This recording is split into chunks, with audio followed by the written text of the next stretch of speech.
Graças a paz, gente. Desculpa a transmissão, realmente não sei o que está acontecendo hoje, que nos demais dias as coisas funcionaram bem, mas infelizmente hoje eu estou tendo muita dificuldade.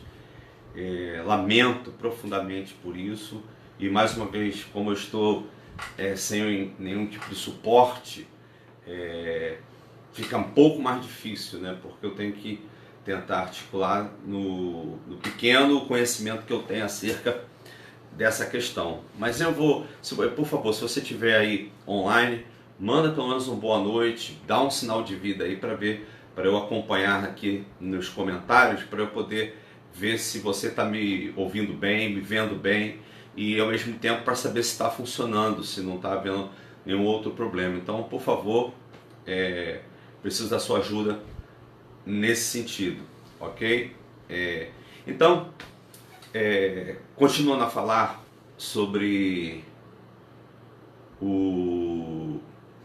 esse assunto, né, política,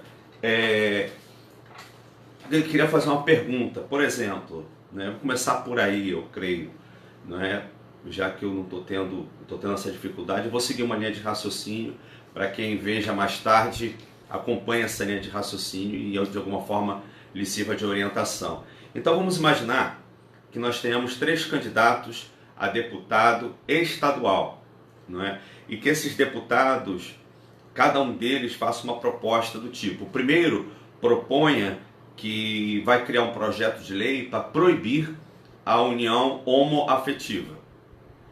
O primeiro propõe isso. O segundo candidato a deputado estadual, ele propõe que vai produzir uma lei, um projeto de lei, diminuindo a maior idade penal para 16 anos.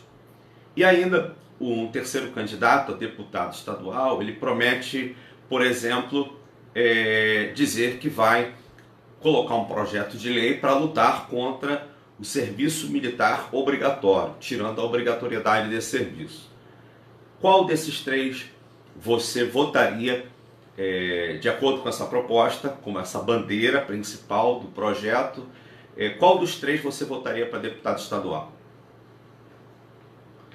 O primeiro, que fez a proposta de ser contra, de proibir, uma lei proibindo a união homoafetiva. O segundo, que entra com um projeto de lei para baixar a maioridade penal para 16 anos. Ou o terceiro, que vai entrar com um projeto de lei para acabar com a obrigatoriedade do serviço militar. Qual dos 3 você escolheria? Pois bem, nenhum dos 3 seria, na verdade, votante, né? Seria votável, né? Nenhum dos 3, na verdade, mereceria o nosso voto, porque todas as 3 questões supostamente levantadas por esses candidatos não são de alçada estadual. Não é? De acordo com a Constituição Federal Brasileira, esses assuntos são temas de competência da União. Não é só o Congresso Nacional, portanto, os deputados federais e senadores que podem legislar sobre o assunto. Percebeu? Não é? Por exemplo,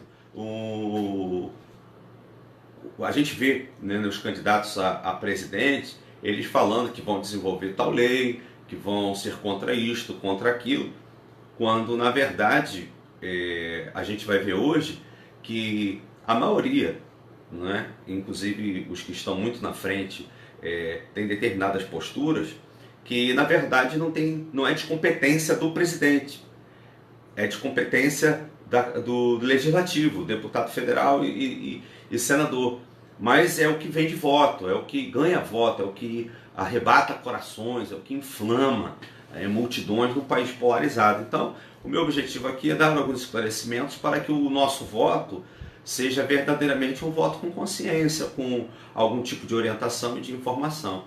Então, qual seria o papel dos deputados estaduais? Vou me referir ao Rio de Janeiro, por se tratar, não é, do estado no qual estamos aqui, ok? Então, no Rio de Janeiro nós temos 70 deputados estaduais, é a terceira maior Câmara do Brasil, e nós temos para candidato, para essas 70 vagas, nós temos 2.465 candidaturas. Então são 2.465 candidatos para 70 vagas. E aí o interessante é o seguinte, o que faz um deputado estadual? Não é? O deputado estadual ele tem 3 funções básicas, né? Legislar sobre os temas da alçada do Estado, fiscalizar a atuação do governador e, ao mesmo tempo, representar politicamente os interesses da população do Estado. Né? Na prática, é bem interessante falar isso, que funciona muito parecido com relação ao presidente aos deputados federais. Né? Só que tem um detalhe, na prática, nos estados, em se tratando do governo, da Câmara ser menor e tal, a maioria dos governadores manipulam as câmaras estaduais de forma a fazer com que a Câmara faça o jogo deles. Então, por isso que a gente não ouve falar de veto, a imprensa mesmo dá menos importância às câmaras estaduais. Então, isso faz com que o governador tenha um poder manipulatório, um poder de barganha, um poder de troca, os favores, isso ampliado. Daí, as câmaras estaduais se tornam, basicamente, uma extensão da vontade governamental do governador do estado. E aí, quando se pensa em deputado estadual, são eles os responsáveis para legislar sobre o aumento, redução e isenção de impostos do estado, como, por exemplo, o ICMS, o IPVA, os impostos sobre as heranças, não é? E entre tantos outros impostos, assim como também ele deve legislar e acompanhar, fiscalizar os serviços públicos oferecidos pelo Estado, transporte, hospital, escola, não é? Deve também atuar na avaliação, no critério daquilo que são as privatizações das empresas públicas do Estado. Então, os deputados estaduais, eles não devem ser eleitos com aquele objetivo de barganha que normalmente nós temos, de falar assim, vou votar nesse determinado candidato estadual porque ele vai fazer um benefício na minha rua. Isso é diminuir muito a atuação do deputado estadual, bem como não deve haver uma certa coerência. Quando eu voto num determinado governador, eu devo ter um entendimento de que esse governador tem uma base partidária, uma base política, um projeto político partidário, que deve ser pelo menos, no mínimo, semelhante ao do deputado que eu estou também indicando o meu voto. Do contrário, é como se eu escolhesse um para caminhar para o norte do país e o outro para o sul. É como se eu estivesse elegendo para o combate, principalmente nessa lógica absurda que o país vive politicamente falando, de que quanto pior, melhor. Quer dizer, a oposição, ela quer fazer oposição em todo o tempo, ainda que essa oposição produza mal, né? E isso já há muitos anos. Então, é bom lembrar as funções do deputado estadual, né? E quanto é que ganha um deputado estadual? É uma pergunta que fazem com muita frequência. Bem, eles ganham 75% do valor, segundo a Constituição, de um deputado federal.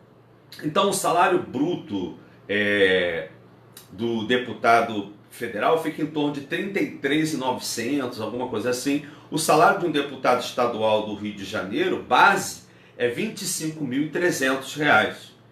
Esse é o salário base, não é? Aí, fora o salário, nós temos os custos, né? Os benefícios, os chamados adicionais, não é?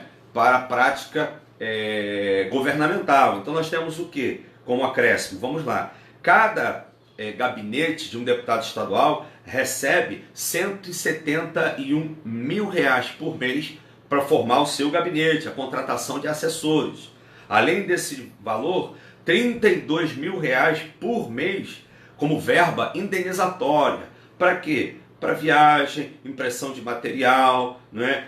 Contratação de estudo técnico. Então, por mês, 171 para verba de gabinete, para pagar assessor, contratar e pagar assessor. Verba indenizatória, 32 mil. Auxílio moradia, R$ 4 mil por mês. Em alguns casos, quando o deputado estadual está em alguma comissão, não é? Em algum projeto interno, alguma comissão interna de trabalho específico interno, ele ganha um adicional por estar nessa comissão, que vai de 55% a 85% do seu próprio salário. Ou seja, já deu para perceber, não é, que grande parte dessas quase 2.500 candidaturas a deputado estadual, você pode acompanhar até pelo programa partidário obrigatório na televisão, o naipe dos candidatos, não é? Eu depois vou dar para você um site que você pode entrar lá e você vai ver todos os candidatos, não é, disponíveis, não é, o cardápio de candidatos disponíveis, e você vai ver as coisas mais absurdas que se tem em mente, as coisas mais dramáticas, impensáveis e descabidas ali, se candidatando a uma vaga para a qual nem sabem o porquê, não é? Agora, nós como eleitores temos que ter a mente bem clara do que a função faz, para então julgar o candidato, para saber se esse candidato é compatível com a função que ele vai desempenhar, ok? Deputado federal, não é? Nós temos 1.154 candidatos para deputado federal para concorrer a 46 vagas, no caso, as vagas que cabem ao Rio de Janeiro. Então, a principal função do deputado federal é legislar. Cabe ao deputado federal propor, discutir, aprovar leis, podem alterar a Constituição, inclusive. Também é o deputado federal que faz e aprova ou não medidas provisórias que são propostas pelo presidente. Então, além disso tudo, é o deputado federal que fiscaliza as ações do Poder Executivo, não é? E para isso ele conta com o Tribunal de Contas da União, o que avalia as contas e a aplicação dos recursos públicos, não é? Os deputados federais, eles solicitam informações a órgãos do governo, aos ministros, que são obrigados a prestar esclarecimentos e explicações aos deputados. São os deputados que votam, uma coisa muito importante, o orçamento da União, não é? Que no ano anterior é votado quanto se vai gastar no ano consecutivo, no ano seguinte, e são os deputados que aprovam ou não essa lei orçamentária da União, não é? Quando, por exemplo, existem suspeitas ou denúncias de alguma irregularidade, os deputados eles criam as CPIs, que são as comissões parlamentares de inquérito, com o propósito de investigar um tema ou uma situação específica, não é? Também podem e são os únicos poderes, né? Os deputados federais são aqueles que são responsáveis por autorizar a instauração ou não de um processo de impedimento do presidente da República e também do vice-presidente, não é? Então, os deputados federais, nesse método de presidencialismo que nós temos, que é um presidencialismo de coalizão, em que o presidente precisa, né, de ter um lastro de filiações ou de parceiros governamentais partidários na Câmara de Deputados, é interessante entender que são esses deputados que vão fazer as leis. Então, quando um candidato a presidente ele fica loucubrando que vai fazer tal lei, que vai fazer aquilo, o máximo que ele pode fazer é uma medida provisória que vai cair lá para os deputados, e se os deputados não aprovarem, ela não vai para frente.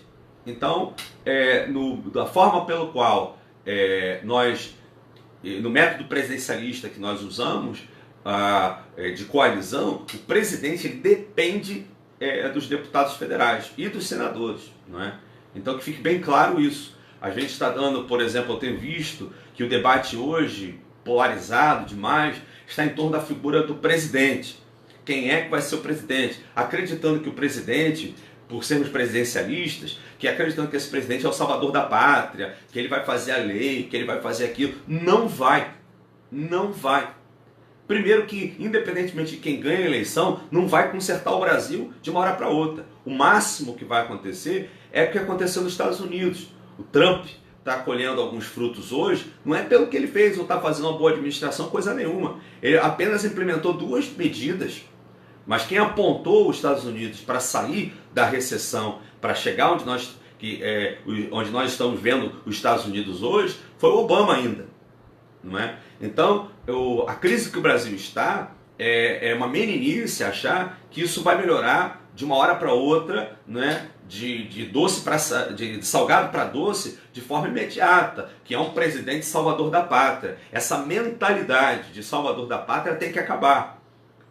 E tanto que a gente não deve ficar preso a figuras, né, do Sassamutema, do salvador da pátria. Nós temos que nos ater a projetos, a saber se determinados projetos, determinadas posturas vão apontar o Brasil para a direção correta. E aí, no plano sequência das próximas eleições, saber que vai dar continuidade. Então, entender isto. Então, essa polarização e esse foco absurdo na figura do presidente. E aí você pergunta, professor, quem é o teu deputado federal? Ah, não sei, qualquer um. Ah, quem é o teu candidato a senador? Não sei, qualquer um. Ou como aconteceu há poucos dias, a pessoa me diz, vou votar em fulano, que digamos assim, da direita. E aí quando eu perguntei do senador e do deputado federal, me apontou extrema esquerda.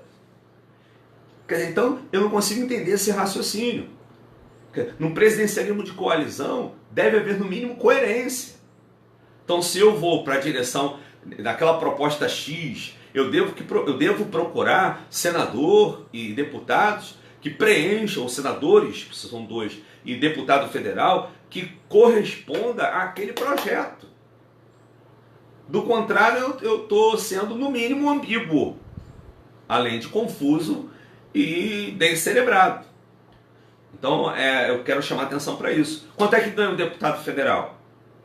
Salário bruto, R$ 33.763, não é? Então, veja bem, o jornal The Economist, ele vai dizer o seguinte, que o Brasil ocupa a 5ª colocação entre os 29 países citados, como os deputados federais, como parlamentares mais bem pagos do planeta. Até aí, tudo bem. Mas eu quero chamar a tua atenção, porque além dos R$ 33.763, ele recebe ainda alguns adicionais. Por exemplo, auxílio moradia ou imóvel funcional. O auxílio moradia em torno de R$ 3.800 mensal. Cota para o exercício parlamentar, chamado CEAP, que varia de 30 a 45 mil. Verba destinada à contratação de pessoal, 97 mil por mês. Despesas com saúde, sem limite de ressarcimento. O quanto gasta é o quanto é ressarcido. Além disso também, é bom a gente entender que no final das contas, cada deputado federal vai custar em torno de R$ 168.600 por mês. O que, juntando os 513 deputados, vai custar 86 milhões por mês, num custo anual de mais ou menos R$ 1 bilhão. Não é? E aí é impressionante que a gente vê um deputado, não é, federal se orgulhando de nunca ter subido na tribuna, não é? Ou como aconteceu, subiu uma vez só na tribuna para fazer uma palhaçada, para dizer que não queria mais, que estava decepcionado, quando na verdade, para ele ter direito à aposentadoria parlamentar, ele tem que ter subido na tribuna para um discurso público pelo menos uma vez. Então ele subiu à tribuna, foi para fazer um mise-en-scène, para não perder a mamata, e não para fazer aquele discurso sincero de quem está ferido, de quem lutou contra o sistema, coisa nenhuma. Se você reparar, esse mesmo candidato, quando vai votar no impeachment, ele está às gargalhadas, né? Ele está às gargalhadas. Quer dizer, o impedimento para um país, ainda que não vamos entrar no mérito se foi ou não, não é? Uma vez que foi todo controlado pela forma constitucional de ser, mas não vou entrar nesse mérito, eu apenas quero ressaltar que seja qual for o mérito ou não, o impedimento de um presidente da República num país, seja ele qual for, não é danoso. É difícil, mexe com a economia, mexe com credibilidade interna e externa, mexe com o pobre, mexe com o coração e mexe com o bolso. E aí esse tal deputado rindo, as gargalhadas, brincando, os deputados brincando ali para aparecer na televisão. Então, 1 bilhão, mais de 1 bilhão a gente gasta, sustenta esses caras lá, não é? Então, cuidado na hora de votar. Vote num candidato que realmente represente você, aquilo que você entende ser o correto na direção do fluxo legislativo do nosso país. Não brinca com isso. Não fica olhando, não vá nesse processo midiático de você ficar olhando como se fosse uma técnica de um ilusionista, não é? Que ele faz você olhar para a mão esquerda, enquanto você está com toda a atenção na mão esquerda, a mão direita faz o truque. Cuidado com esse foco excessivo na figura do presidente e você deixar passar os candidatos a deputado federal e a senador sem esse entendimento de que são eles que vão legislar, ok? Além desses benefícios monetários, ressaltar também que os deputados federais, eles têm foro privilegiado. Eles não são submetidos à justiça comum, não é? Então isso é um papo para uma outra hora, não é? Que se a gente quer realmente que o nosso país trabalhe sob a base do compliance, não é? Que o nosso país seja respeitado por ter regras claras de compliance, leis contra a corrupção de verdade, a gente precisa mexer em algumas coisas, dentre elas esse tal do foro privilegiado para essa galerinha aí, não é? Mas vamos em frente, porque eu não quero me demorar muito contigo também. Se você entrou aí, dá um ok, manda uma notícia para eu te acompanhar. Senadores, 17 candidatos aqui no Rio para 2 vagas, não é? Qual é a função do senador, por exemplo? Você fica vendo eles no projeto, alguns candidatos, eles ficam falando assim, vou trazer dinheiro para o Rio, vou trazer dinheiro para o Rio. Mas qual é a função de um senador de verdade? Bem, a função do senador é integrar as comissões do Senado, que podem ser temporárias ou permanentes, e ajudar a discutir problemas específicos, como economia, agricultura, segurança, né? No Senado, e que devem ocorrer os debates mais profundos acerca dos projetos de lei, emendas constitucionais. Portanto, a casa técnica, a casa do refinamento técnico dos projetos de lei e também das emendas constitucionais, bem como os assuntos do rumo da nação, estão no Senado. Então, é um local de amplo debate, é uma questão de formação de comissões técnicas rebuscadas, refinadas, é aquela palavra que vem com embasamento teórico, científico, não é? Clara, que norteia toda uma base de decisão, não é? Então, no Senado, por exemplo, surgem novas leis, novas normas, alterações constitucionais, revisa os projetos que a Câmara dos Deputados mandam para lá antes de ir para a presidência da República para receber ou não a aprovação presidencial. O Senado também age através de comissões fiscalizadoras, autorizativas, como por exemplo as transações de crédito, as aprovações das contas públicas. É o Senado que regula os limites das operações de crédito, tanto interno quanto externo da União. É no Senado também que existem as comissões julgadoras do impedimento de presidente, dos processos contra vice-presidente, ministros do Supremo Tribunal Federal, Ministério Público, Procurador-Geral, Advogado-Geral da União. É o Senado, não é? O Senado também tem as comissões aprovadoras de autoridades e entre várias outras competências que você pode dar uma olhada no artigo 52 da Constituição Federal. Então, o cargo de senador tem alta relevância para a nação. O artigo 52 e 53 da Constituição pode te ajudar a entender ainda melhor as questões que envolvem o Senado. E quanto é que ganha o senador? Bom, um senador ganha o salário bruto de R$ 33.763, não é? Esse valor foi instituído por decreto, lei 276, da autoria do Renan Calheiros, né? E aí é interessante que nós temos 81 parlamentares exercendo o cargo de senador, mas oficialmente, se você for lá, você vai ver 91, porque tem 10 que estão afastados, ou de licença, né? Ou ainda ocupando outras funções legislativas. Né? Então, mas 91 efetivamente estão ganhando esse salário base aí. Além do salário base, eles ganham como adicional 5.500 para auxílio moradia, R$ 82.000 para verba de gabinete, auxílio saúde sem limites para ressarcimento dele, da família, e é vitalício,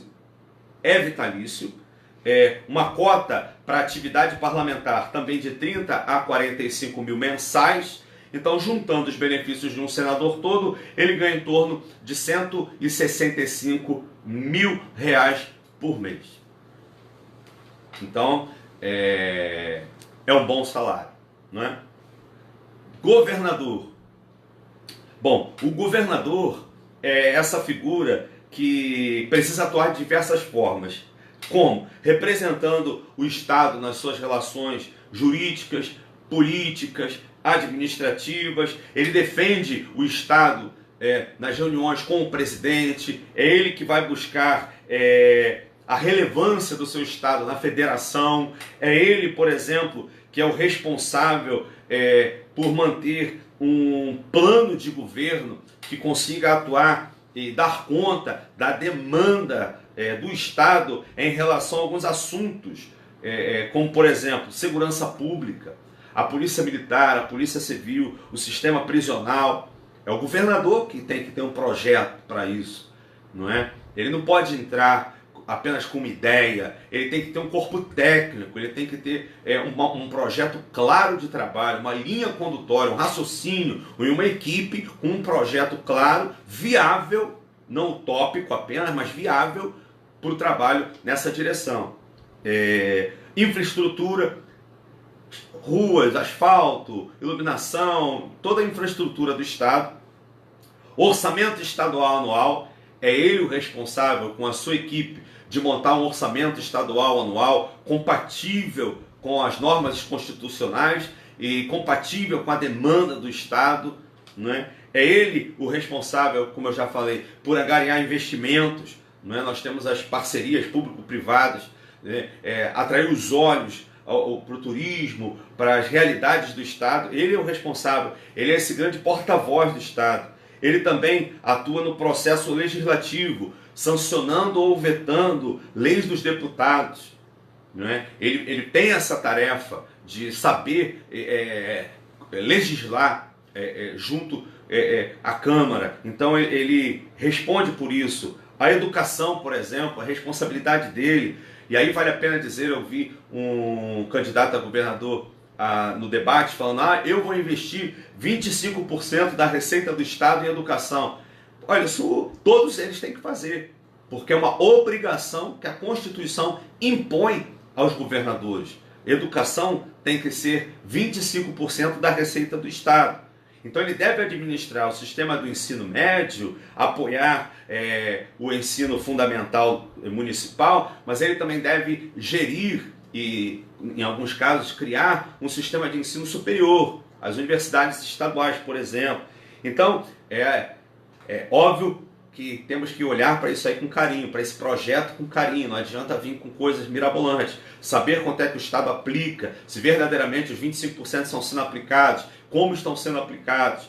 Por exemplo, saúde, também é responsabilidade do senhor governador. E aí no debate agora, foi ontem, agora não me lembro, eu estava vendo, e um deles falou assim, 12% eu vou investir na saúde, 12% da renda do Estado. Isso é lei constitucional, isso não é favor, isso não é projeto, isso é lei, ele tem que fazer, do contrário, ele é penalizado, o Estado é penalizado por isso. Não é? Então 12% da receita do Estado é voltada para a saúde. Agora, é papel dele criar e gerir uma rede hospitalar, laboratório, hemocentro, centros de pesquisa, diagnóstico de alta complexidade, a gestão da saúde, os hospitais estaduais falidos, não é? Essa falta de gestão na saúde, remédio, a logística dos remédios que são fundamentais para a saúde do povo, não é?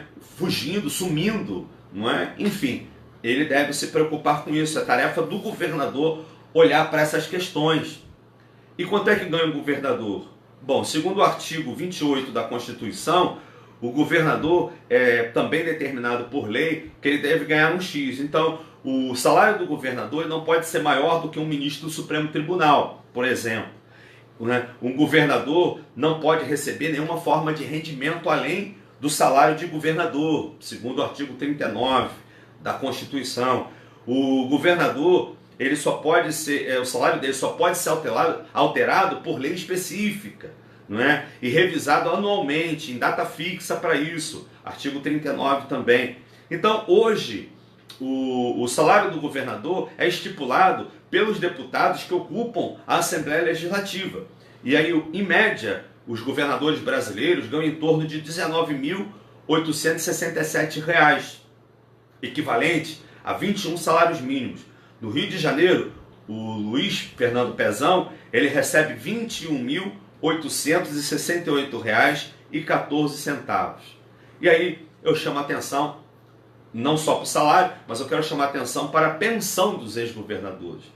Porque alguns estados brasileiros, não é? E vale a pena dizer que só de pensão a ex-governador, o Brasil gasta 37 milhões por ano.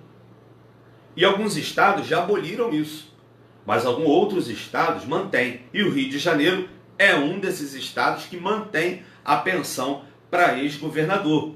E aí tem coisas muito interessantes que basta que você ocupe durante um período que você recebe esse benefício. Então, se você for ver, por exemplo, Mato Grosso, não é? A Iracy Araújo Moreira, que foi vice-governadora, né, no governo de Blairo Maggi, ela fez algumas viagens por conta do governador ter viajado, ela ocupou o cargo provisoriamente e deu a ela uma aposentadoria, uma pensão vitalícia de R$ 15 mil por mês. Né? Ainda no Mato Grosso, o Evaristo Roberto Vieira da Cruz, né, que ficou como governador 16 dias, quando morreu deixou uma pensão para a sua viúva de R$ 15 mil também vitalício. Em Santa Catarina, né, o Leonel Arcangelo Pavan, que foi vice-governador de Luiz Henrique da Silveira, né, que deixou o cargo, ele ficou de março a dezembro, né, e ganhou como pensão R$ 30.400 por mês. No Paraná, né, um outro ficou um pouco mais de um mês e ganha R$ 30.400 por mês. Então, o valor das pensões que os ex-governadores ganham por mês pelo Brasil variam aí de 10.500 a 48.700 por mês. E aí é muito interessante lembrar que se alguns desses ex-governadores somar com, de repente, ganhar uma eleição para deputado federal ou para senador, eles acumulam aposentadoria. Então eles vão receber aí mais de 50 mil por mês de pensão vitalícia. Então é bom, eu gosto de destacar isso para a gente entender essas nuances do Estado brasileiro. Presidente, né? A maior autoridade do país, a maior autoridade da política brasileira, o chefe do poder executivo, não é? E aí, qual é a função do presidente no país? Primeiro, é bom entender que o presidente é eleito pelo sistema majoritário, que pode ser primeiro turno ou segundo turno, mas sempre a eleição direta.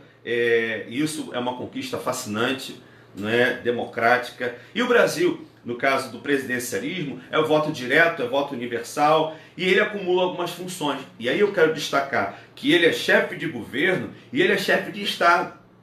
O nosso presidente, ele é chefe de governo e chefe de Estado. Como chefe de governo, o presidente ele é responsável por ações e decisões do cotidiano da política brasileira, como a administração federal, criar política pública e programas governamentais, sugerir e gerir, né, a questão das leis, entre outras atividades políticas, projetos políticos, enfim.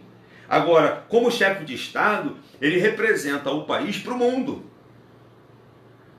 E você deve, pelo menos, concordar comigo que você ter todo mundo ri, né, do ditador coreano, né, que o Trump se refere a ele como o menino do foguete, não é?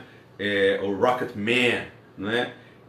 Todo mundo desdenha desse cara, né? Como é ridículo você ter um chefe de Estado sem expressão, sem preparo, sem condições de falar, de discursar de forma clara, de conversar com os outros líderes de outros países, de se expressar, de levar o país, a ideia, né, e a cultura do nosso país para fora com respeito, com dignidade, né?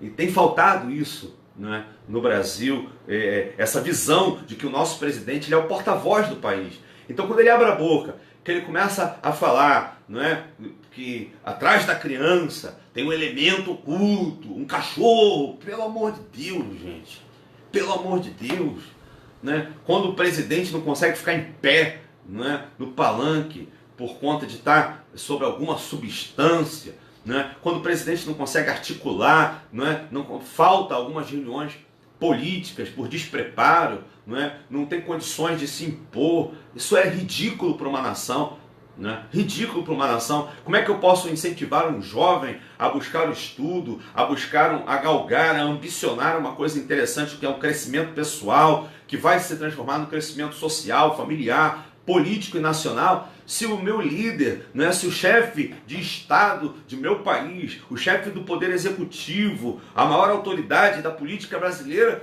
é a referência da antítese do estudo, da antítese da importância que tem o preparo na vida de um ser humano. Se ele desdenha dos preparados. Então é bom olhar isso com cautela, né? Porque ele sendo chefe de Estado, ele vai falar, por exemplo, na Assembleia Geral das Nações Unidas. Ele vai estar com países de fluxo e importância internacional menor, né, em blocos econômicos menores, mas ele também vai articular com países de ponta, que tem potenciais de comércio, vai fechar. Há pouco o Trump estava se referindo ao Brasil como um país fechado para o comércio internacional, exterior, e o é de verdade, já há muito tempo.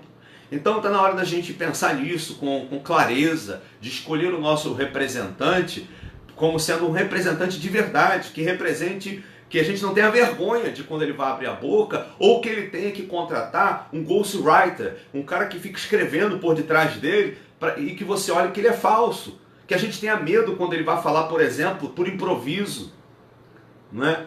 O improviso de alguém preparado, não é uma beleza.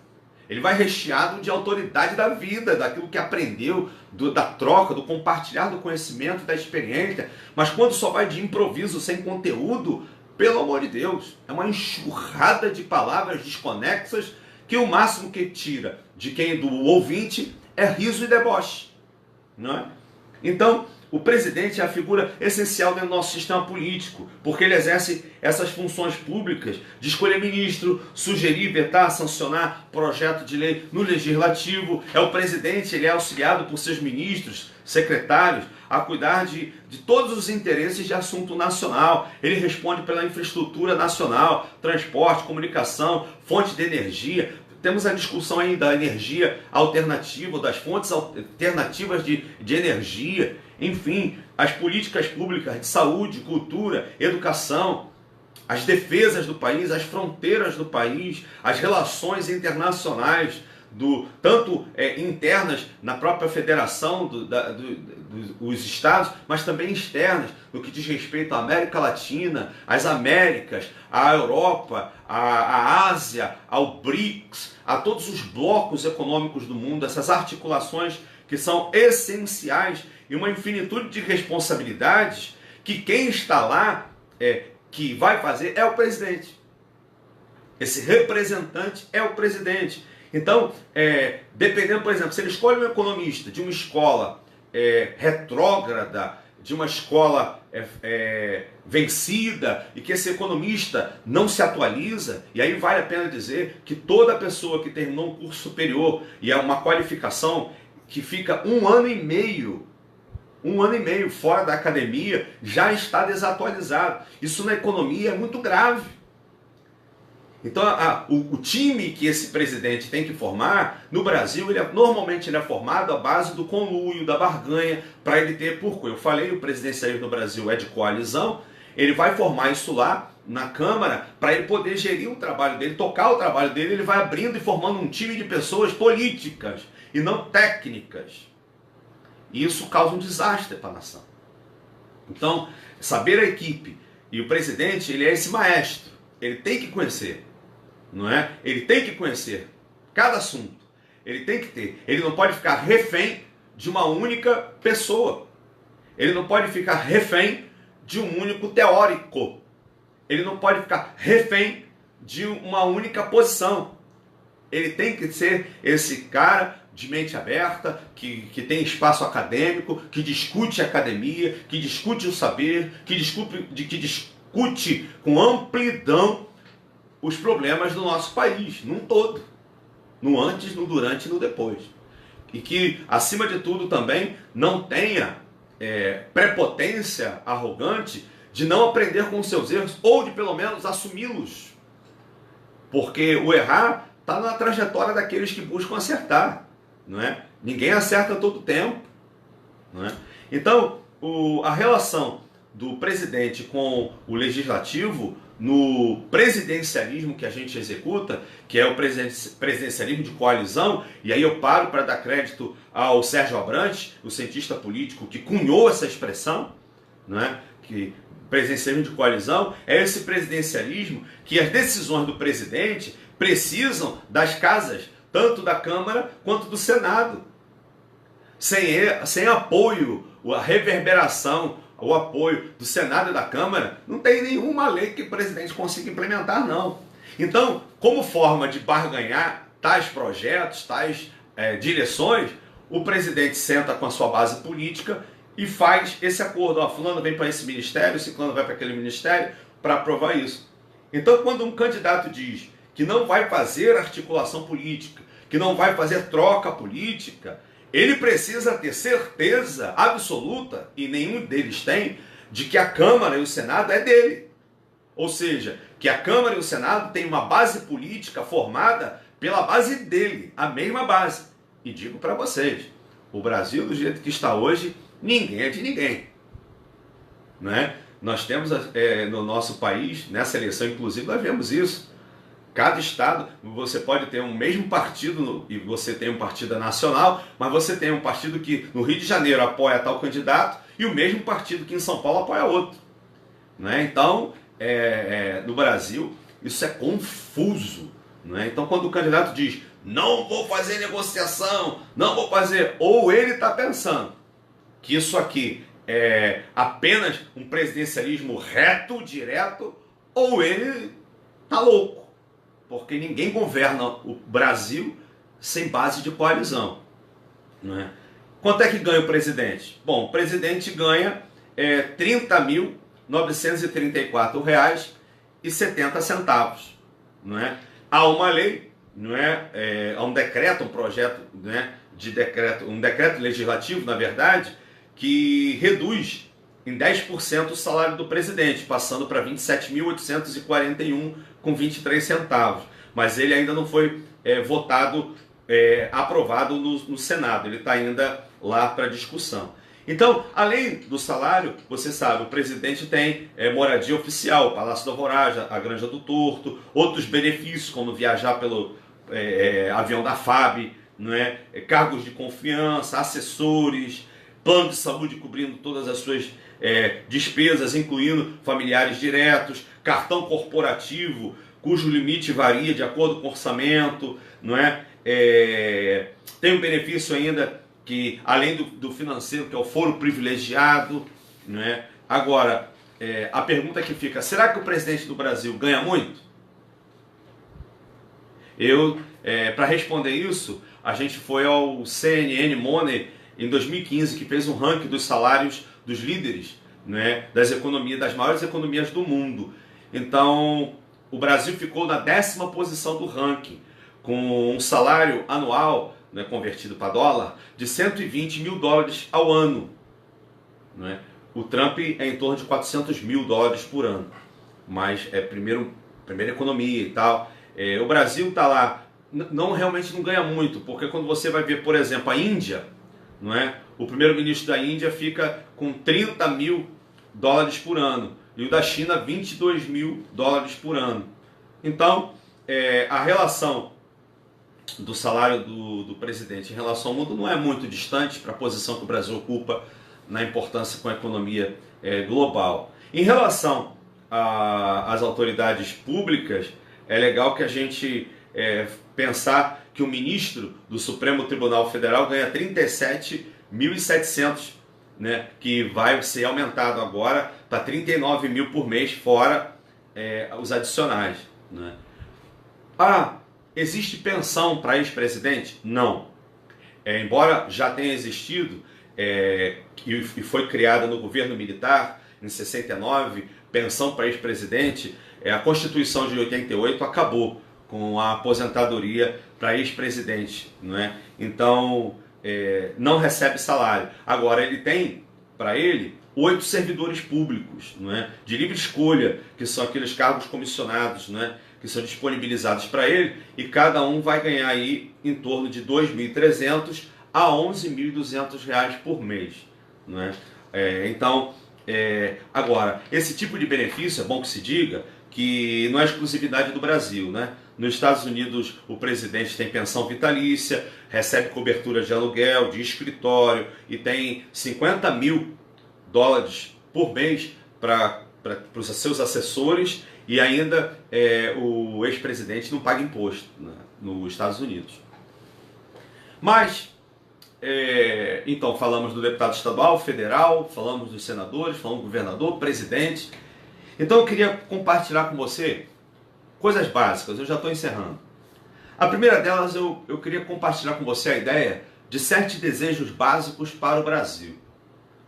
Que a gente deixasse os nossos pensamentos individualistas de lado, que se dedicasse a pensar no Brasil. Esse Brasilzão que eu fiz questão de pendurar minha bandeira aqui atrás, e eu brinco quando dou aula, que eu ando com a bandeira do Brasil dentro da bolsa. Eu não conheço outro louco que faça isso. E eu ando com essa bandeira aqui do Brasil dentro da minha pasta de aula, não é? Eu tenho orgulho de ser brasileiro, eu não tenho vergonha. Eu tenho vergonha de alguns brasileiros, mas eu tenho orgulho da nação na qual eu nasci e vivo e trabalho para ela ser melhor, não é? Tenho orgulho de ser brasileiro, não é? E orgulho de muitos brasileiros. E vergonha de alguns outros poucos que não podem fazer com que essa nação inteira aqui seja envergonhada, ou que a gente perca o senso de vergonha por causa de alguns poucos pilantras, não é? Que independentemente de qualquer coisa, nunca amaram o Brasil. Então, compartilhar com você, se você achar a ideia interessante, anote esses desejos para orar por eles, trabalhar individual e coletivamente para eles, e esses desejos ajudar você a escolher o seu candidato, né, para presidente, para governador, os 2 candidatos para senador, um candidato para deputado estadual e um para federal. Sejam princípios norteadores de uma visão política, apartidária, mas política, tá? Primeiro desejo é o desejo de ver um Estado leve, ágil, com gastos que caibam dentro do orçamento. Você sabe tão bem quanto eu, se eu e você começarmos a gastarmos mais do que a gente ganha, a gente endivida, e muito pior que endividar, a gente expõe a gente e a nossa família a necessidades horripilantes, a situações de precariedade, além de perder o crédito dentro de casa, a gente perde o crédito fora, a gente fica mal, não é, em relação a gente acaba, com o passar do tempo, sendo incompetente para levar o básico para dentro de casa por conta do endividamento. Então, um Estado leve, ágil, que caiba no seu orçamento, é sinal de saúde, de equilíbrio, de uma gestão, no mínimo, não é? No mínimo responsável. Segundo outro desejo é que haja espaço para a iniciativa privada. Não é? Nós estamos na era do empreendedorismo e ainda pouco se fala, pouco se faz pelo empreendedor no Brasil.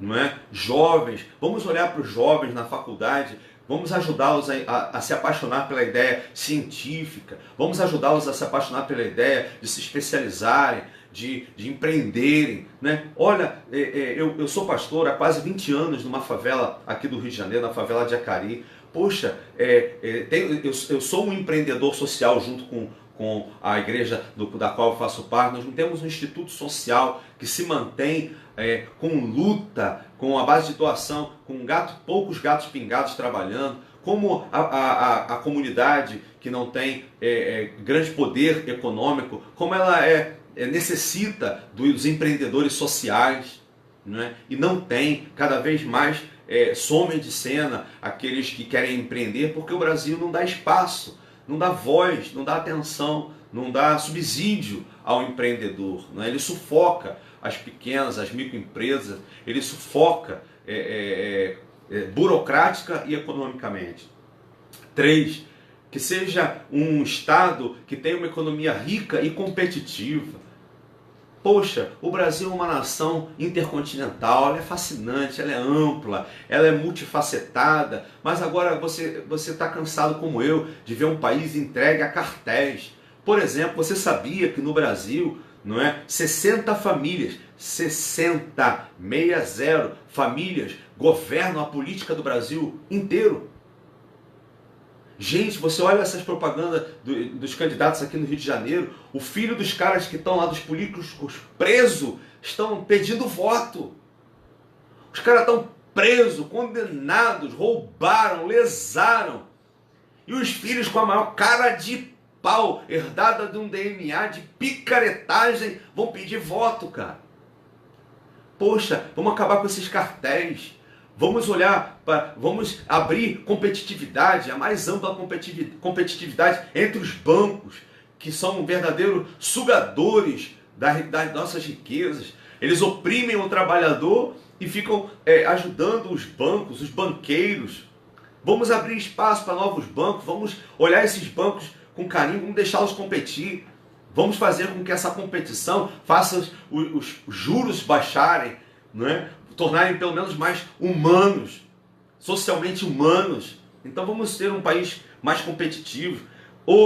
Quarto desejo, um país que haja paz social, sem abandono dos mais necessitados.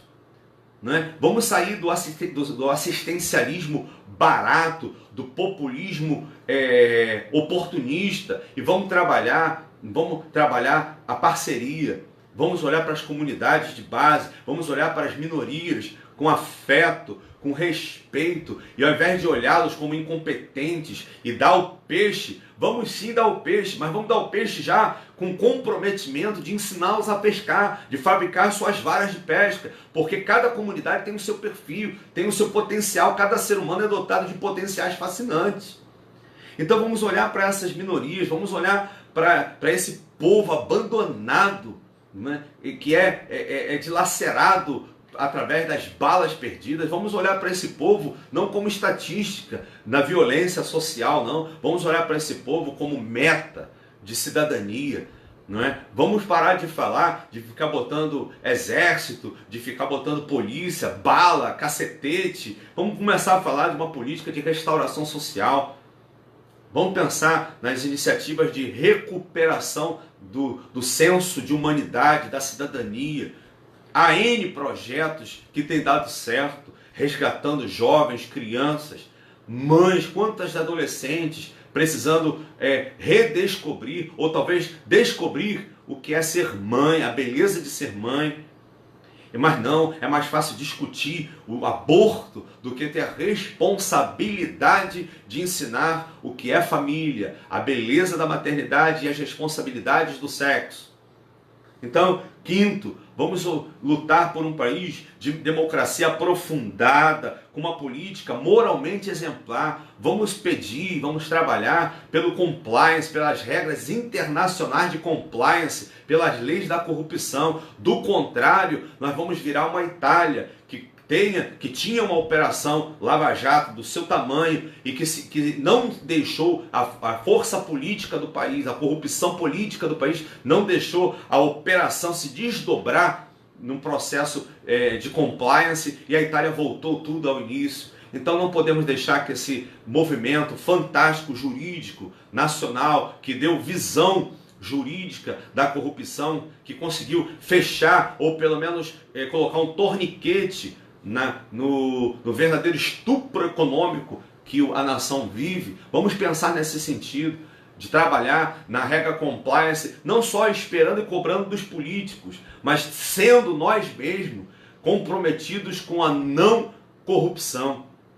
Desde o pequeno gesto ético ao mais complicado cargo, termos o nosso papel, sabe? Deixarmos de vez por todas no passado a ideia de que farinha pouca meu pirão primeiro ou que eu devo levar vantagem em tudo. Vamos pensar uma democracia aprofundada, sem polaridades, sem esse extremismo radical, sem essa violência verbal, social, política, econômica. Vamos pensar um país com equilíbrio. Vamos respeitar as posições que não são verdadeiramente as nossas. Vamos respeitar os opostos. Vamos tratar tudo com educação, com clareza. Vamos buscar juntos esse caminho de equilíbrio para a nação. Do contrário, a Escritura mesmo nos orienta que uma casa dividida não consegue se sustentar de pé. 6. Vamos lutar para formar cidadãos éticos para o mundo em transformação. Não adianta eu querer formar, cidadãos éticos para o tempo do passado e ficar ouvindo aquela história, no tempo tal, ouvir que o tempo tal era melhor. Isso não interessa mais para a gente precisa de um país que olhe para hoje e para frente, olhar para trás para aprender com os erros, mas olhar com um planejamento de hoje para frente. Trabalhar os nossos jovens para serem competitivos. Os Estados Unidos e a França vêm investindo em liderança desde o colegial. É uma temática muito interessante. Eles têm preparado os jovens para exercer o papel de líder, porque eles têm reparado que daqui a 30 anos, se não fizerem nada hoje, eles não terão relevantes líderes na nação, independentemente se serão professores, se serão serventes de pedreiro, se serão médicos, advogados, juristas ou políticos como um todo, mas serem seres humanos, cidadãos notáveis, notáveis, de destaque, que sejam capazes de fazer com que sejam os melhores nas suas posições. 7. O sétimo desejo é um desejo de que a nação trabalhe e respeite a família e defenda a família e a vida em todas as suas fases. É necessário um debate pacífico, ético, moralmente e socialmente correto, equilibrado, acerca da vida em todas as suas dimensões e acerca da família. Não adianta ficarmos gritando no YouTube, não adianta a gente gritar, esbravejar, vomitar um monte de regras, como se nós fôssemos arautos da verdade. Vamos falar de forma pacífica, vamos procurar o diálogo, vamos orientar. A verdade se impõe porque é verdade, não porque se grita. Vamos trabalhar nessa dimensão. Não adianta a gente querer forçar a mudar lá em cima a perspectiva deles, se a gente mesmo não muda as nossas perspectivas. Se fala muito em família, e se acha que investir em família é ficar dando curso para este ou para aquele casal. Investir em família vai muito mais além de tudo isso. Tem a ver com base econômica, tem a ver com a amplitude da vida, nas suas mais variadas concepções e formatos. Então, olhar o feto como vida, olhar, por exemplo, o idoso como vida, olhar o enfermo como vida, olhar a mãe como vida, o pai como vida, enfim, olhar o ser humano dentro desse lastro abrangente chamado vida, nas suas mais variadas formas e dimensões que ela possui, nas suas dinâmicas. Olhar e discutir isso com clareza, com verdade e, acima de tudo, com humildade, para aprender, e para trocar, compartilhar e não apenas confrontar ideias. Então, eu quero encerrar esse papo porque eu sou muito procurado por jovens que costumam dizer para mim assim: mas no caso da corrupção, esse é um problema das antigas. No caso da corrupção, esse é um problema do pessoal que não tem dinheiro. Então eu quero só fechar o nosso papo chamando a atenção para uma pesquisa que o Ibope fez acerca da corrupção no Brasil.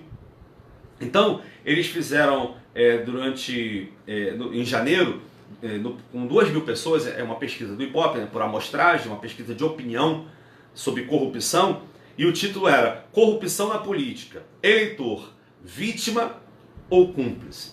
Olha que tema interessante. Então eu fui atrás dessa pesquisa, e a conclusão dessa pesquisa, para resumir, e não te cansar mais do que eu já devo estar te cansando, é que 75% dos brasileiros admitem que seriam capazes de cometer irregularidades se ocupassem cargos públicos. Olha que interessante. 75%. Gente, para pensar. Não é? Aonde nós vamos chegar desse jeito? E aí, como eu disse, os jovens falam que isso é um problema da minha geração, de 40 e poucos anos para trás. E eles vão dizer que os pobres, porque o cara não tem, aí cresce, não está acostumado com dinheiro, rouba. Olha o recorte dessa pesquisa. Então vamos lá. Primeiro, 7 em cada 10 brasileiros aceitam o fato de que são corruptos. E aí, olha que bacana essa questão. Desses 7 em cada 10, 98% desses 7, eles creem que todo mundo que ocupa um cargo público é corrupto. Isso é uma coisa bem interessante. Quer dizer, eles projetam nas pessoas aquilo que eles são. Então 98% acredita que todos os integrantes do processo público, do cargo público, é corrupto. Eu fui funcionário público durante quase 12 anos e nunca trouxe nenhum prego para minha casa, nem uma folha de papel para minha casa. Pelo contrário, eu levei da minha casa, comprei com meu dinheiro e deixei lá. Quando pedi exoneração, quando pedi demissão, deixei tudo lá. Não trouxe nada. Só a experiência de ter vivido isso. Então, assim, eu não estou dizendo que eu sou a pessoa. Eu simplesmente estou dizendo que, assim como eu, tem outros lá que também são muito tranquilos. E que honestidade não é virtude não, gente. Honestidade é obrigação, é cidadania, é traço de caráter. Né? Então não vamos olhar assim, eu sou honesto, então eu mereço ser negativo. Vamos parar com isso. Essa dicotomia, honestidade e competência, não existe nem aqui pra gente, nem para Deus. A palavra de Deus nos dá conta que eu devo ter competência e integridade. Não é uma escolha outra. Porque hoje eu vejo isso, a pessoa não vou votar em fulano porque ele é honesto. É mais ou menos o seguinte, você prefere morrer afogado ou queimado? Quer dizer, não, vou votar nele porque ele é ladrão, mas é competente. Ou então, vou votar em fulano que é honesto, mas é incompetente. É um poço de besteira. Pelo amor de Deus, essa dicotomia tem a ver com a polarização que eu comentei, com a radicalização. Competência, não é? E caráter são essenciais. Não é um anula o outro. Não é um ou outro. Tem que conjugar os dois. Do contrário, não pode me representar. Imagina que você chega no médico, não é? Para conversar com o médico diga assim, olha, operar o seu cérebro ou o seu coração. O médico chega para você e você pergunta para ele, doutor, o senhor é realmente qualificado? Aí ele responde para você e fala assim, fica tranquilo, meu filho, eu nunca colei na prova na faculdade. Você daria o teu coração e o teu cérebro para ele operar? Eu quero saber se ele é competente, quero saber se ele é honesto, de forma com que o diploma dele é válido, se ele não foi um picareta, se ele não é um picareta, se ele está devidamente inscrito no Conselho de Medicina, se ele tem tudo aquilo que ele diz que precisa ter, que as suas especializações sejam feitas nos melhores hospitais e que ele as tenha feito mesmo e não comprado, que ele seja fruto de um trabalho, de uma história de vida e que ele seja competente. Agora, se eu aplico isso para operar meu cérebro, por que eu não aplico isso para governar o país? Outra, eu vejo, por exemplo, algumas pessoas votando em pessoas, porque fulano é honesto. Engraçado que são donos de negócio, inclusive alguns pastores, que são donos de empresas, que são donos de reinos e feudos, que quando vai contratar um cara, eles põem lá, que é experiência. que é recomendação e experiência. O que é isso? O que é experiência se não competência? Com a competência recomendada. Então eles querem honestidade e competência. E na hora de botar um governante no país, a gente só quer honestidade? Não, senhor. Eu quero competência e honestidade. Vamos acabar com essa dicotomia. Então, esse desejo, né, por uma nação ética e moralmente correta e competente deve começar com a gente. E aí, falando dessa pesquisa, é bem interessante que os que responderam os mais corruptos, né, que responderam às pesquisas que o maior recorte de tendenciosos à corrupção são jovens, abaixo dos 50 anos. E fazem parte de um grupo chamado classe rica. Olha que interessante. A classe chamada e dita pobre, a que ganha menos de 10 salários mínimos, é menos propensa à corrupção, segundo a pesquisa. Então, é interessante. E aí, costumam me perguntar se corrupção tem a ver com educação. Não creio que seja só educação. Creio que seja um problema multidisciplinar. Como eu falei, entre os jovens, 87% dos jovens entrevistados assume que seria corrupto se pudesse, num cargo público, para se beneficiar. 87% dos jovens. Aí quando chega a 50 anos para cima, esse percentual cai para 60%. Ainda é alto, mas cai para 60%. E aí outra coisa interessante é que entre os jovens de nível superior, 85% afirmam que roubariam se pudesse, sendo alguém de cargo público. E para aqueles que têm apenas até a 4ª série, 62%. Ainda é alto, mas é muito menor. Então, para mim, não é um problema educacional. Para mim, é um problema multidisciplinar. É cultural, acima de tudo. É histórico. É espiritual. É a degradação gradativa do fenômeno que a gente chama de espelhamento. Eu vou convivendo com a corrupção, vou me habituando com a corrupção e ela se torna parte do meu dia. Eu vou sendo convivente da corrupção, eu vou aceitando a corrupção até o dia que eu me torno não somente convivente, mas conivente com o processo de corrupção. Então, essa é uma pesquisa que eu queria trazer para conversar com vocês. Então, gente, eu gosto, e como falei, sou professor de filosofia, então eu tenho algumas frases para compartilhar com você para essas eleições. Depois eu posso voltar, eu tinha preparado aqui 5 pontos, 5 pontos e 7 cuidados, mas de repente eu volto num outro momento para a live, mesmo porque eu não sei como é que está funcionando isso aqui hoje, mas eu espero que ela fique gravada para você acessar. Primeira frase é a frase de Platão, quando ele fala sobre política. Então, olha que interessante. Por quê? O conceito de política é o conceito do cidadão envolvido com o todo, comprometido com a comunidade, com o todo, com o comum, com a cidade. E o oposto do político é idiota, que é o cara voltado para ele.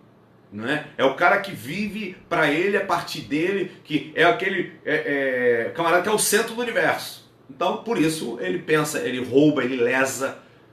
Um indivíduo que lesa, por exemplo, o Rio de Janeiro como lesou, e que centenas de milhares de pessoas estão esperando um transplante, ou esperando uma prótese, ou morrendo nos hospitais, o cara desse é um idiota, não é?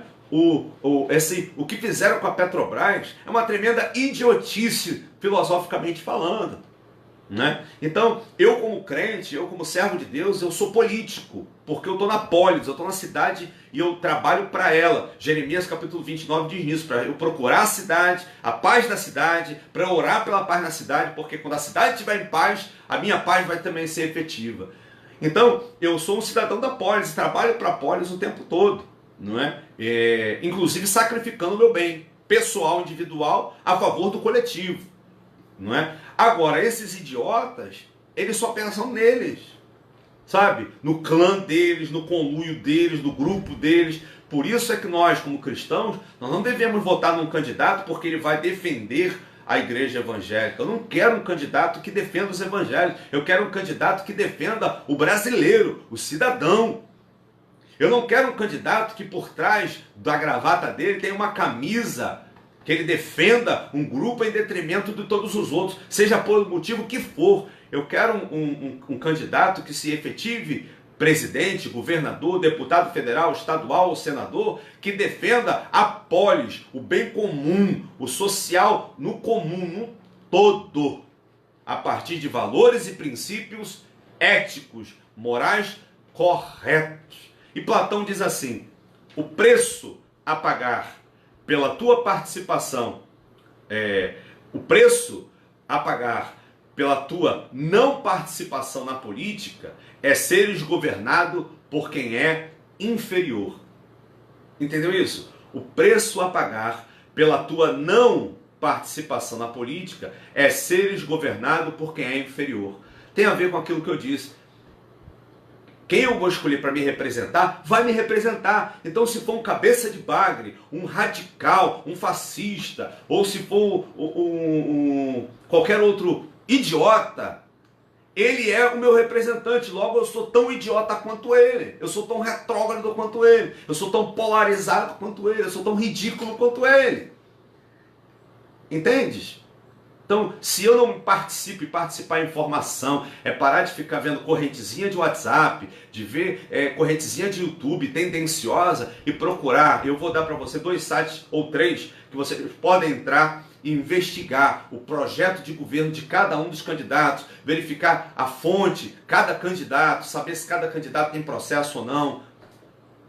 Não vá de cabresto, não vá porque fulano ou beltrano disse para você votar em determinado partido ou pessoa. Vote em quem representa você. Do contrário, você vai ser governado por alguém inferior. Outra frase interessante do Nietzsche, né? Embora muitos tenham orgerias ao Nietzsche, acho considerável. Ele diz assim: um político divide os seres humanos em 2 classes. Um político divide os seres humanos em 2 classes: os instrumentos e os inimigos. Eu separei essa frase por causa da polarização do Brasil. Sabe? Que você diz assim: eu não vou votar em tal candidato. Que isso? Você é comunista, você é isso, você é aquilo. E aí se você vira e fala: eu também não voto em tal candidato. Que isso? Você é fascista, ditador. Cara, o problema é meu, o voto é meu. E eu não aceito que ninguém me rotule, sabe? Cristo me aliviou de todas essas marcas e imprimiu em mim as marcas dele. Eu sou responsável pelo meu voto. O voto é meu e eu não aceito que ninguém diga como eu devo votar, né? Seja quem for, né? Então, aí eu fecho com 2 frases de 2 vultos políticos de vultos sociais a quem gosto de ler e os tenho como livros de cabeceira as suas biografias, né? Porque a vida desses homens falaram mais do que as suas vozes, infelizmente. Primeiro, Mahatma Gandhi, que dizia o seguinte, que os 7 verdadeiros pecados sociais são: política sem princípios, riqueza sem trabalho, prazer sem consciência, conhecimento sem caráter, comércio sem moralidade, ciência sem humanidade e culto sem sacrifício. Pensa. E para fechar, Martin Luther King, né, dizia o seguinte: o ser humano deve se desenvolver, o ser humano deve se desenvolver para todos os conflitos. O ser humano deve desenvolver para todos os seus conflitos um método que rejeite a vingança, a agressão e a retaliação. A base para esse tipo de método é o amor. Eu vou repetir. O ser humano deve desenvolver para todos os seus conflitos um método que rejeite a vingança, a agressão e a retaliação. A base para este tipo de método é o amor. A gente está vivendo num país de olho por olho. E guarde que, humildemente, eu falo contigo nesta hora, que se a gente levar a lei de Talião, como estamos levando, a ponto de um candidato a presidente receber uma facada, a gente, nesse país polarizado, radical, extremo, nesse país em guerra, com ódio, com vingança, com retaliação, é daí que vem o termo lei de Talião, que fala de olho por olho e dente por dente. Se formos levarmos isso a sério, o Brasil, esse Brasilzão aqui, tem que estar preparado para uma coisa. Se a lei que vai valer é a do olho por olho, prepare-se, porque num futuro bem próximo seremos um país inteiro de cegos. Então eu termino a minha palavra pedindo, como diz o texto bíblico, Jeremias 29, versículo 7, procurai a paz da cidade, para onde vos fiz transportar, e orai por ela ao Senhor, porque na sua paz vós tereis paz. Que Deus abençoe você. Quero lembrar você que você vai votar para deputado federal, deputado estadual, senador 2 vezes, governador e presidente. Para que você o faça debaixo de reflexão, debaixo de oração. E que você participe, fazendo a mudança que você quer no mundo. Que você seja uma bênção para a tua vida, para a tua família, para a tua cidade, para o teu país e para esse mundo, que afinal de contas, como um todo, a terra é nossa casa. Que Deus abençoe você. Muito obrigado pela paciência. Desculpe as inconveniências da transmissão por conta dessas falhas de transmissão que eu realmente ainda não consigo compreendê-las. Te peço perdão por isso, mas espero ter agregado alguma coisa na caminhada da tua cidadania. Que Deus te abençoe, viu, gente boa? Que a graça dele, as misericórdias dele e o poder dele sejam sobre a tua vida e a tua casa. Viu? Podemos orar pelos os candidatos, pelas eleições? Senhor, em nome de Jesus eu peço que Tu abençoes, ó Deus, a cada eleitor do Brasil, que façamos as nossas escolhas com consciência, com responsabilidade e com integridade, que ninguém se venda, tanto monetária quanto apenas ideologias, mas que cada um de nós exerça a cidadania com respeito e com carinho e também com profunda humildade diante do Senhor, sabendo que, independentemente do governo que for, quem comanda a todo e a todos é o Senhor. Por isso oramos por paz, que seja uma eleição pacífica, que o Senhor afaste do Brasil esse radicalismo, essa polarização idiota que tem feito briga, que tem dividido a nação e que tem feito com isso o Brasil se tornar ainda mais injusto, ainda mais imoral e ainda mais pobre. Senhor, em nome de Jesus eu peço que Tu tenhas misericórdia da nossa nação e que Tu, ó Deus, sopre sobre esta nação mais de Teu poder, mais de Tua graça, mais das Tuas misericórdias e do Teu amor. Oramos por eleições justas e pedimos que os eleitos façam valer a pena o seu papel e que tenhamos um Brasil apontado para a direção da correção, da justiça e do crescimento. Oro, Deus, para que seja assim, em nome de Jesus. Amém. Muito obrigado. Deus abençoe. E vote com consciência, vote com verdade. E se quiser nos conhecer, nós estamos na Igreja Batista de Jacari e nos reunimos às quartas-feiras, às 7 horas da noite, de 7 às 8h30, e aos domingos, às 9 da manhã e às 7 da noite. Vai ser um prazer ter você conosco, tá bom? Deus abençoe você, viu, gente boa de Deus? A gente se vê, viu? Até a próxima. E mais uma vez, desculpe pelos inconvenientes da transmissão. Um forte abraço, fica na paz do Senhor. Tchau, tchau.